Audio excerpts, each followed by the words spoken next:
예배를 기뻐하는 사람이라는 제목으로 함께 말씀을 나누기를 원합니다. 우리 예배에 앞서서 함께 기도했던 것처럼 이 주일 저녁에 12번의 시간 동안 하나님이 이 마지막 시대 찾으시는 한 사람은 어떤 사람인가, 하나님이 기뻐 받으시는 예배자는 어떠한 예배를 하나님 앞에 올려드려야 하는가에 대해서 12번의 시간들을 통해서 계속해서 하나님 앞에 서고 또 우리의 삶의 모습들을 점검하는 시간들을 가졌습니다. 오늘 마지막 시간으로 정말 하나님 예배를 기뻐하는 사람은 어떠한 사람인지, 하나님께서 왜 예배를 기뻐하는 사람을 찾으시는지에 대해서 우리 함께 말씀을 나누고 또 은혜 받는 시간들이 되어질 수 있기를 축복합니다.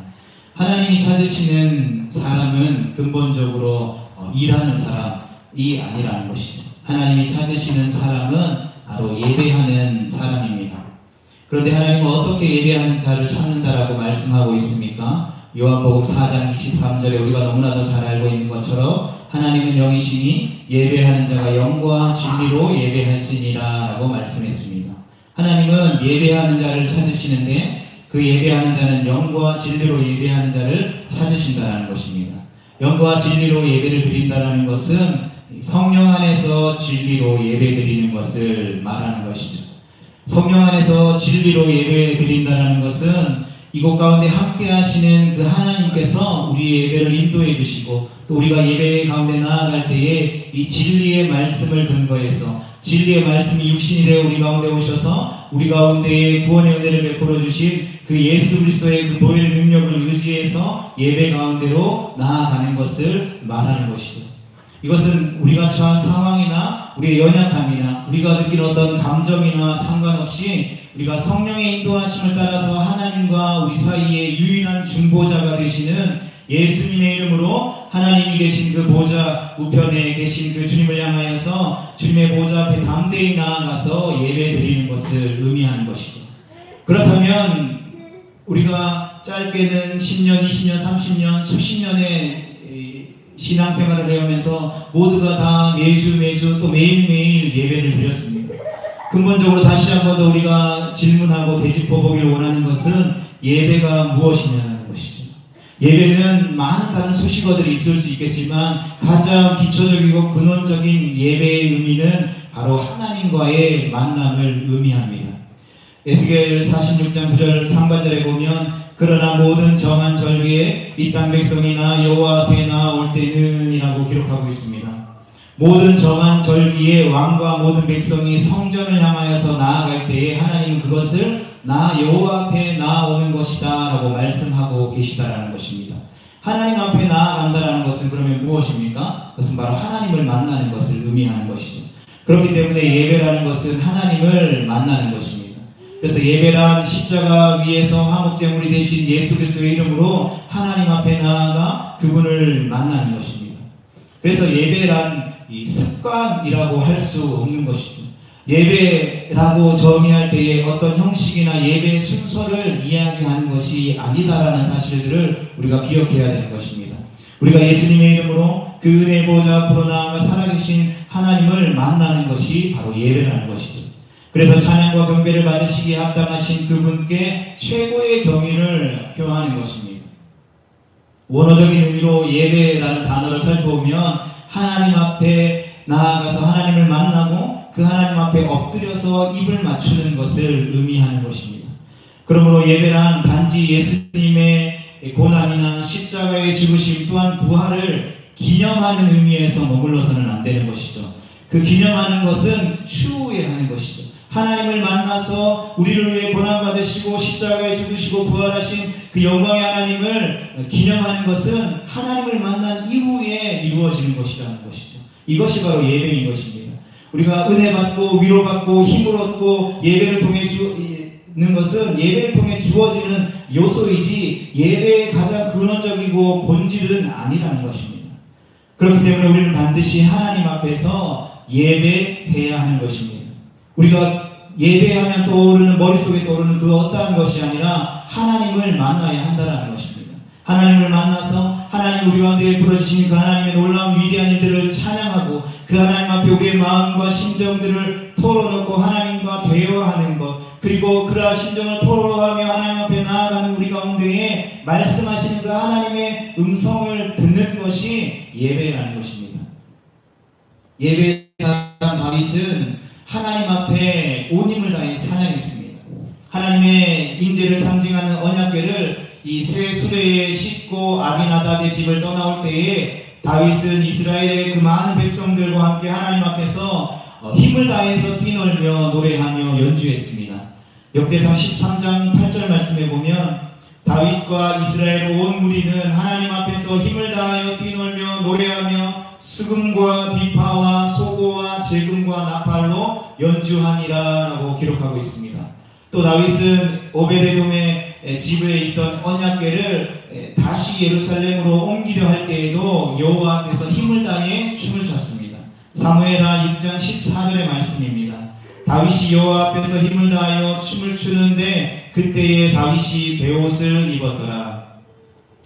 우리가 너무나도 잘 아는 다윗의 모습입니다. 그런데 중요한 것은 이 모습을 사울의 딸인 다윗의 아내였던 미갈이 보고 있었다는 것이죠.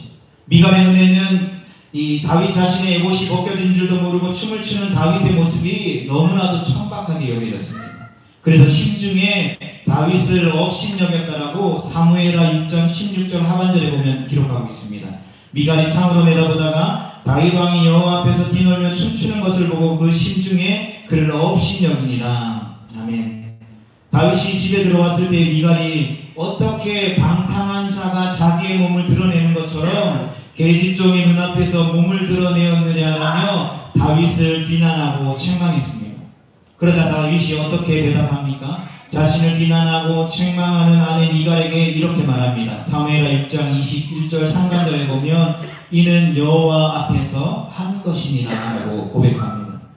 언약궤가 돌아올 때에 그 언약궤가 돌아오는 것을 보고 기뻐하며 즐거워하며 옷이 벗겨지는 줄도 모르고 힘을 다해 춤을 추고 노래하는 것은 결코 사람 앞에서 보이기 위한 것이 아니라 여호와 하나님 앞에서 한 것이다 라고 다윗이 고백하고 있는 것이죠. 다윗은 사람을 의식하지 않았다는 것입니다. 다윗은 하나님 앞에서 오직 하나님만을 의식하면서 하나님을 찬양했다는 것이죠. 어린아이의 모습을 가지고 기뻐하며 즐거워하며 찬양했다는 것입니다.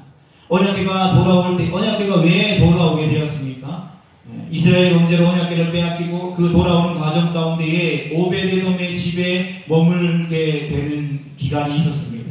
그 기간에 하나님께서 하나님의 언약궤가 머무는 그 오베데돔의 집 가운데 하나님이 놀라운 축복들을 베풀어 주셨고 다윗은 그러한 모습을 바라보면서 저 언약궤 하나님의 임재가 우리의 삶 가운데에 반드시 필요하다는 걸 깨달았습니다. 그래서 하나님 앞에 기도함으로 그 언약궤를 이스라엘 땅 가운데로 다시 가지고 오게 되었다는 것입니다. 그러하게 다윗이 얼마나 기뻐했겠습니까? 하나님의 놀라운 축복이 이제 나의 삶 가운데 이루어질 것을 기대하는 그 다윗의 마음이 얼마나 기뻐했습니까? 아니 이 축복의 근원이 되시는 하나님의 임재가 다시 한 번 더 자신이 다스리고 통치하시는 그 하나님의 성전 가운데에 거한다라고 생각했을 때 다윗이 얼마나 기뻐했느냐라는 것이죠. 그래서 다윗은 구경할 수 없었던 것입니다.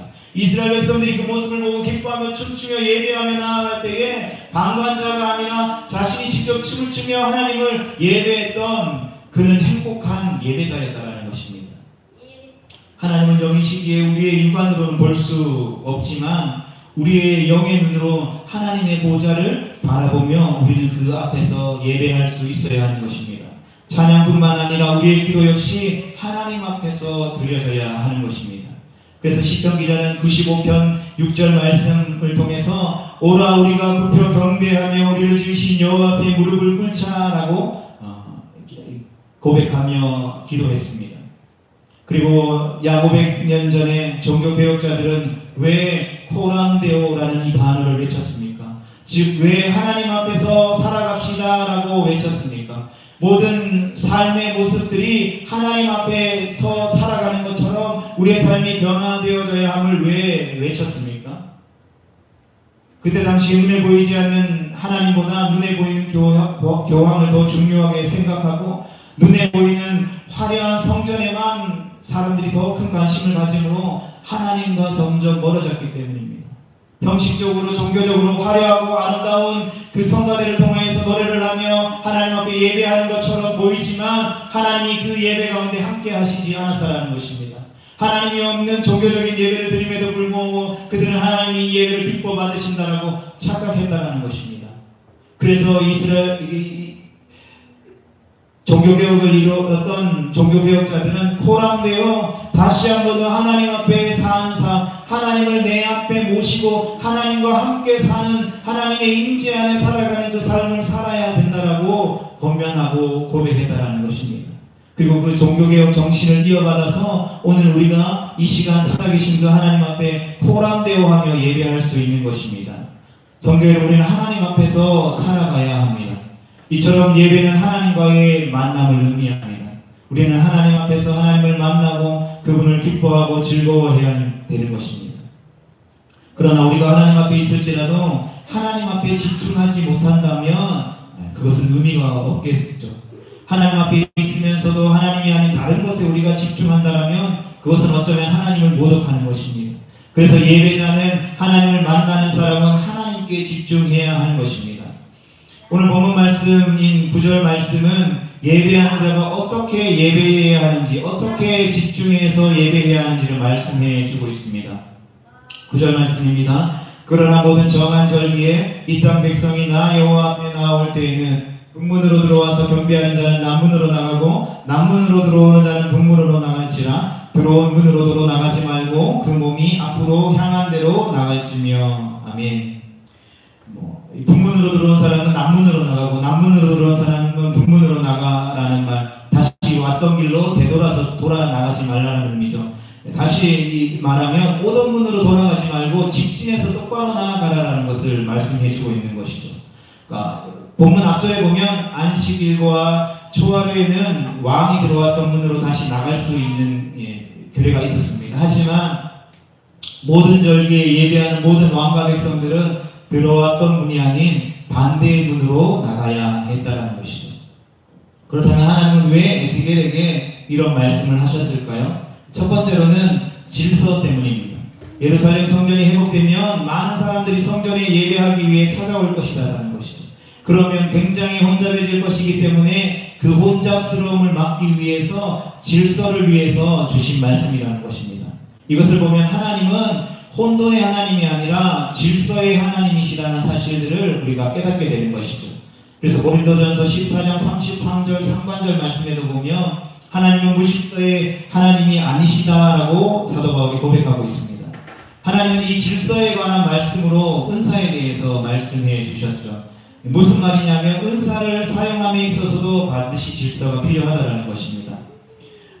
이 성령의 은사들뿐만 아니라 교회 안에 다양한 은사들을 가진 사람들이 이 교회의 질서를 때로는 무시하고 무너뜨리는 경우들이 종종 있는 것을 보게 됩니다. 그러나 우리가 반드시 기억해야 될 것은 은사가 먼저가 아니라 바로 질서가 먼저라는 것이죠. 예배를 드림에 있어서 반드시 질서가 중요하다는 것입니다. 국가에도 질서가 필요하고 가정에도 질서가 필요한 것처럼, 그래서 하나님은 그 질서 때문에 언니 아래에 복종하고 남편에게 복종하다라고 말씀하시는 것이죠. 우리가 때로는 오늘날 심각하게 일어나고 있는 동성애에 대해서 심각하게 받아들이는 이유가 무엇입니까? 그것은 바로 그 동성애라는 죄가 하나님의 창조의 질서를 무너뜨리고 가정의 질서를 깨뜨리기 때문에 그것을 심각하게 받아들이고 반대하는 것이죠. 그런데 에스겔 46장 9절의 말씀은 질서만의 문제가 아니라 예배드리는 사람들의 자세가 어떠해야 하는지에 대해서도 가르쳐줍니다. 하나님이 이렇게 말씀하신 또 하나의 이유는 바로 하나님에게 집중하도록 하기 위한 것이라는 것이죠. 예배드리는 사람은 근본적으로 사람을 보러 나오는 것이 아니잖아요. 목사의 얼굴을 보기 위한 것도 아니고 노래를 자랑하는 찬양단의 찬양을 듣기 위해서도 아니라는 거죠. 예배하는 예배자는 오직 하나님을 만나기 위해서 나아오는 자라는 것이죠. 그렇다면 예배자는 반드시 그 보좌에 앉으신 하나님에게 집중해야 하는 것입니다. 보좌에 앉으신 하나님만을 바라보아야 한다는 것이죠. 그래서 예배하는 예배자의 초점은 바로 하나님이신 것입니다. 예배의 초점은 우리 자신에게 있지 않는 것이죠. 예배자는 처음부터 끝까지 하나님을 바라보며 나아가야 한다는 것입니다. 그래서 북문으로 들어온 자는 다시 북문으로 돌아가지 말고 계속해서 전진해서 남문으로 나아가라는 것입니다. 남문으로 들어온 자도 마찬가지겠죠. 다시 돌아오던 길로 나아가면 안 된다는 것이죠. 이 말을 다른 말로 표현하면 등을 돌려서는 안 된다는 것입니다. 예배자는 하나님만을 바라보아야지 결코 등을 돌려서는 안 된다는 말이죠. 그런데 많은 사람들이 자꾸 돌아가려고 한다는 것이죠. 이 돌아가려고 한다는 것이 무슨 의미이겠습니까? 예배를 드리러 왔음에도 불구하고 자꾸 하나님에게 등을 돌린다는 말인 것이죠. 등을 돌린다는 말은 하나님께 관심을 가지지 않는다는 것입니다. 우리가 인간관계 안에 있어서도 누군가를 만나서 대화하는 가운데 우리가 등을 돌리고 그 상대방이 있다고 생각해 봅시다. 우리가 어떻게 생각하겠습니까? 이 사람이 나를 무시하나? 내가 이 사람에게 이 정도밖에 되지 않나? 라고 생각하고 기분 나빠할 것입니다. 좋아할 사람이 없겠죠. 하물며 하나님은 어떻겠습니까? 하나님은 이 세상 사람들이 믿지 않는 세상이 숭배하고 경배하고 절하는 우상이 아닌 것이죠. 하나님은 살아계신 하나님이십니다. 인격을 가지신 하나님이시다라는 거죠. 그래서 예배하는 자는 결코 하나님 앞에 등을 돌려서는 안 된다는 것이죠. 하나님만 바라보아야 하는 것입니다. 하나님에게만 관심을 가지고 하나님에게만 우리의 시선을 고정시키며 나아갈 수 있어야 한다는 것이죠. 그런데 우리는 자꾸 사람들을 의식하게 됩니다.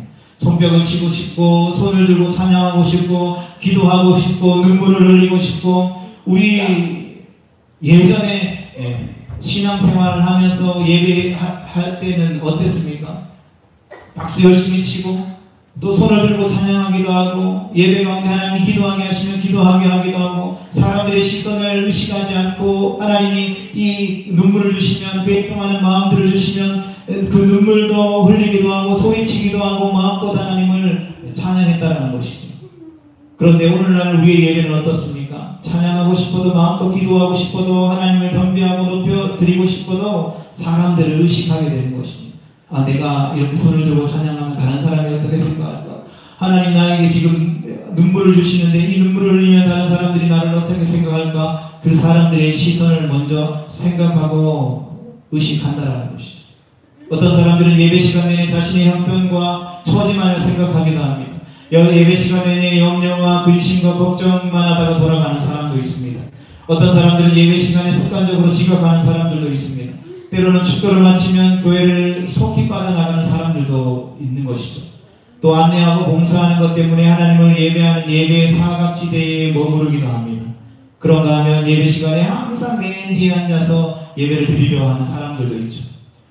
왜냐하면 사실 그게 어떤 면에서 이 산동교회는 큰 의미가 없겠지만 큰 교회들 가보면 맨 뒷자리 저도 사역을 안 하고 여러 교회를 탐방할 때에 예배 드리러 가면 목사이기 때문에 맨 앞자리 가서 은혜 받기 위해서 사모하기 위해서 앉지 않습니다. 맨 뒤쪽, 앞쪽 아무도 관심 가지지 않고 나를 주목하지 않는 곳에 예배 드리기를 원한다는 것이죠. 그런데 뒤에 있으면 시선이 하나님께 집중되기가 쉽지 않습니다.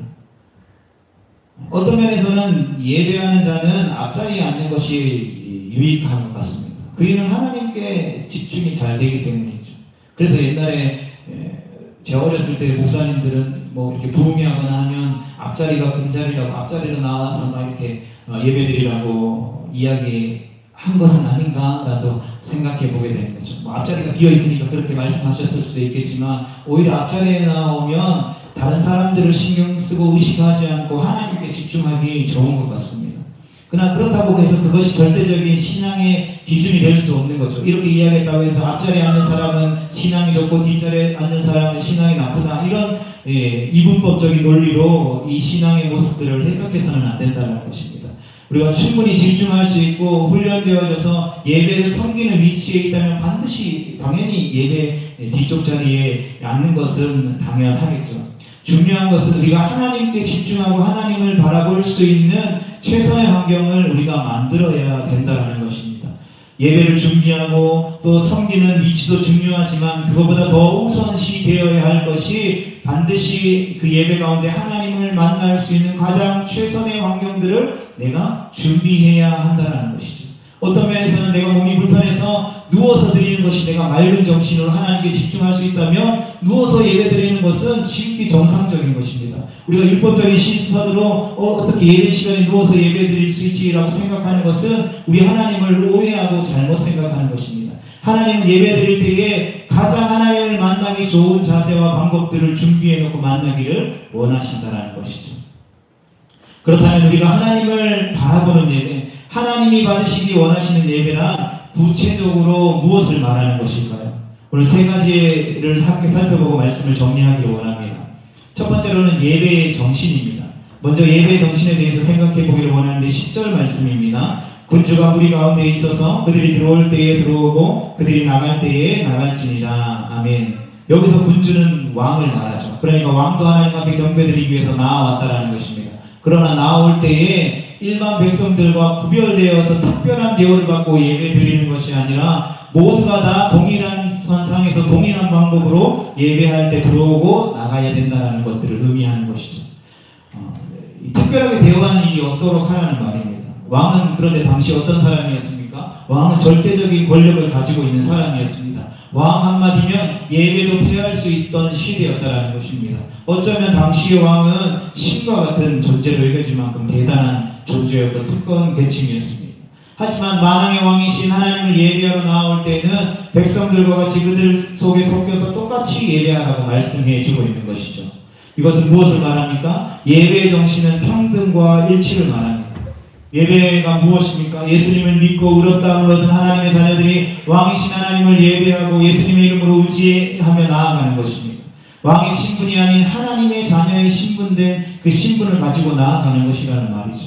그래서 하나님의 자녀된 우리에게 있어서는 이 땅에서의 어떠한 신분도 계급도 없는 것입니다. 교회 안에 계급이 있다라고 생각하십니까? 목사가 가장 높고 그 밑에 장로고 안수집자고 권사고 서리집사 평신도 아무것도 아닌 그런 순서입니까? 아니라는 것이죠. 교회에 계급이 있다라고 이야기한다면 역순이지 않겠습니까? 따교회에 처음 온 사람이 가장 존귀하게 여겨져야 될 사람이 아닐까요? 그러나 그것도 굳이 따지자면 옳은 것은 아닙니다. 모두가 하나님의 자녀이죠. 동일하다는 것입니다. 평등하다는 것이죠. 교회에 하나님이 주신 그 직분은 교회의 질서를 위해서 주님의 몸된 교회를 효과적으로 하나님의 나라를 위해 주님의 몸된 교회가 해야 할 역할들을 잘 감당하기 위해서 나누어진 직분이지 결코 높고 낮음의 의미가 아니라는 것이죠. 하나님은 예배하는 우리 모두가 하나님의 자녀된 신분으로 일치된 마음을 가지고 나아오기를 원하신다는 것이죠. 교회에서는 배운 자나 못 배운 자나 가진 자나 가지지 못한 자나 권력을 가진 자나 그렇지 못한 자 모두가 동일한 것이죠. 그래서 어떠한 제한도 있을 수 없는 것이 바로 교회인 것입니다. 어떠한 문턱도 있을 수 없는 것이 주님의 몸된 교회라는 것입니다. 그런데 사람들은 신분이 높아지거나 자신의 삶의 형편들이 높아지면 특별한 대우를 받고 싶어 합니다. 그러나 주님의 몸된 교회의 예배의 정신은 바로 그러한 것이 아니다라는 것을 우리가 기억했으면 좋겠습니다. 하나님께로 나아가는 길에 방해되는 막힌 담이 있다면 우리가 허물어버릴 수 있기를 축복합니다. 그리고 우리 주님만을 바라보며 나아갈 수 있는 그 예배의 정신인 평등과 일치의 정신을 설명할 수 있는 모두가 되어질 수 있기를 축복합니다. 예배의 본질 두 번째는 예배의 본질입니다. 예배의 본질은 우리가 보는 것이 아닌 드림의 예배인 것입니다. 지금은 잘 모르겠지만 제가 청년 시절 때만 해도 예배 드리러 간다라는 표현보다는 예배 보러 갑니다라는 표현들을 심심찮게 들을 수 있었고 사용했습니다. 그런데 오늘 본문이 기록된 에스겔 46장 12절로 15절 말씀을 보면 드림이라는 표현이 6번이나 반복되어지는 것을 보게 됩니다. 그 중에서 두 구절을 살펴보겠습니다. 먼저 46장 12절 하반절입니다. 감사제를 준비하여 나 여호와께 드릴 때에는 그를 위하여 동쪽을 향한 문을 열고 그가 번제와 감사제를 안식일에 드림같이 드리고 13절 말씀입니다. 아침마다 1년 되고 흠없는 어린 양 한 마리를 번제를 갖추어 나 여호와께 드리고 아멘. 이처럼 예배의 본질은 드림입니다. 누가복음 7장에 보면 재만한 한 여인이 자신의 전 재산인 향유를 예수님의 몸에 붓고 눈물을 흘립니다. 그리고 예수님의 발 앞에 엎드린 여인이 숨결이라고 할 수 있는 자신의 머리를 풀어서 예수님의 발을 씻기기 시작합니다. 그 여인이 왜 그렇게 했습니까? 그 여인은 단 한 가지 예수님을 사랑했기 때문이죠. 그러나 다른 사람들은 300데나리온이나 되는 그 큰 돈을 왜 낭비하냐라고 분노하고 비아냥을 벌였지만 예수님을 사랑했던 이 여인에게는 그 어떠한 것도 문제가 되지 않았다는 것이죠. 사랑은 이처럼 그 어떤 것으로도 계산될 수 없기 때문인 것입니다. 예배란 나를 사랑하사 독생자 예수 그리스도를 내어주시어 십자가에 달려 죽게 하신 하나님에게 우리의 인생의 최고의 것을 드리는 것임을 확신합니다. 다시 말해 예배란 최고의 하나님께 우리가 드릴 수 있는 최상의 것을 드리는 것이 바로 예배라는 것입니다.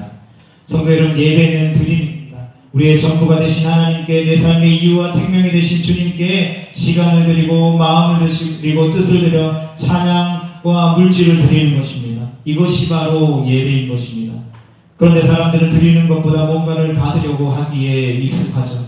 은혜 받으려고 하고 위로받으려고 하고 축복받으려고 하고 깨달음을 얻으려고만 합니다. 그것이 필요 없다라고 말씀드리는 것이 아니라 우선순위를 말씀드리는 것입니다. 예배의 본질은 받음이 아니라 드림이 먼저라는 사실들을 우리가 기억했으면 좋겠습니다. 그리고 하나님 앞에 먼저 드릴 때에 하나님이 이 모든 것을 더하여 주시겠다라고 약속하셨다라는 겁니다. 하나님 앞에 드리지 못하고 받기만 하는 것은 예배의 본질이 아니라는 것입니다. 우리 모두가 이 우선순위를 회복하고 예배의 본질을 회복할 수 있기를 주님의 이름으로 축복합니다. 마지막으로는 예배의 중심이 무엇인지에 대해서 생각해 보기를 원합니다. 본문 13절 말씀입니다. 아침마다 1년 되고 흠없는 어린 양 한 마리를 번제를 갖추어 나와 여호와께 드리고 라고 말씀하고 있습니다. 번제를 드릴 때 어떤 제물로 드려야 한다라고 말합니까? 1년 되고 흠없는 어린 양입니다. 그렇다면 이것이 무엇을 의미하는 것입니까? 우리가 너무나도 잘 알고 있는 것처럼 바로 예수 그리스도를 의미하는 것입니다. 그래서 예수 그리스도가 우리의 예배의 중심인 것입니다. 예수 그리스도가 없는 예배는 결코 예배가 될 수 없다는 것입니다. 예수 그리스도의 십자가가 사라진 예배는 예배가 아닌 것이죠. 우리가 예배 시간마다 주님의 보혈이 우리의 심령에 흘러 넘쳐야 한다는 것입니다. 찬송하고 기도하고 말씀을 들을 때마다 항상 주님의 보혈이 우리의 심령을 적셔야 하는 것입니다. 예배할 때마다 예수 그리스도의 십자가의 보혈로 우리의 영과 혼과 육을 씻어내야 하는 것입니다. 그리고 그 보혈을 지나서 그 하나님의 은혜의 보좌 앞에 나아가야 하는 것입니다. 에스겔 46장 1절에서 15절에는 계속해서 끊임없이 아침마다 항상이라는 말이 반복해서 나옵니다. 한 번 드리는 것으로 끝나는 것이 아니라 예배할 때마다 아침마다 그 번제를 하나님 앞에 드리고 나아갈 때마다 1년 되고 흠이 없는 어린 양으로 제사를 드려야 했듯이 우리가 드리는 우리의 모든 예배 속에서도 항상 예수 그리스도의 십자가가 있어야 하는 것입니다. 항상 그 보혈이 강물처럼 흘러 있어야 한다는 것입니다. 왜냐하면 예수 그리스도의 그 십자가에 흘리신 보혈이 있었기에 우리가 제사함을 얻고 하나님의 자녀가 되어 영원한 생명을 얻게 되었기 때문입니다. 그런데 우리가 예배를 많이 자주 오랫동안 드리다 보면 이러한 예배의 중심을 잊어버릴 때가 있습니다. 중심이 없이 형식과 습관으로 예배 드릴 때가 있다는 것이죠. 아무리 화려하고 아무리 열정적으로 우리가 예배를 드린다 할지라도 우리의 마음의 중심에 하나님을 향한 그 마음의 중심이 없다면 하나님은 결코 그 예배를 받지 않으신다는 것이죠. 하나님은 예배 가운데 함께 하시는 줄 확신합니다. 그래서 우리가 모든 예배 때마다 하나님을 만난다라고 때로는 착각할 수 있다는 것입니다. 그러나 하나님이 받으시지 않는 예배도 있다는 것입니다. 예수 그리스도의 보혈을 의지하지 아니하고 하나님의 은혜를 사모하지 아니하고 하나님이 이 예배 가운데 살아 역사하신다라는 사실들을 믿지 않는 그 예배 가운데 하나님이 결코 임재하실 수 없다는 것입니다. 왜 그렇습니까? 하나님은 인격의 하나님이시기 때문에, 하나님은 살아계신 하나님이시기 때문이라는 것이죠. 그렇기 때문에 예배의 중심은 예수 그리스도인 것입니다.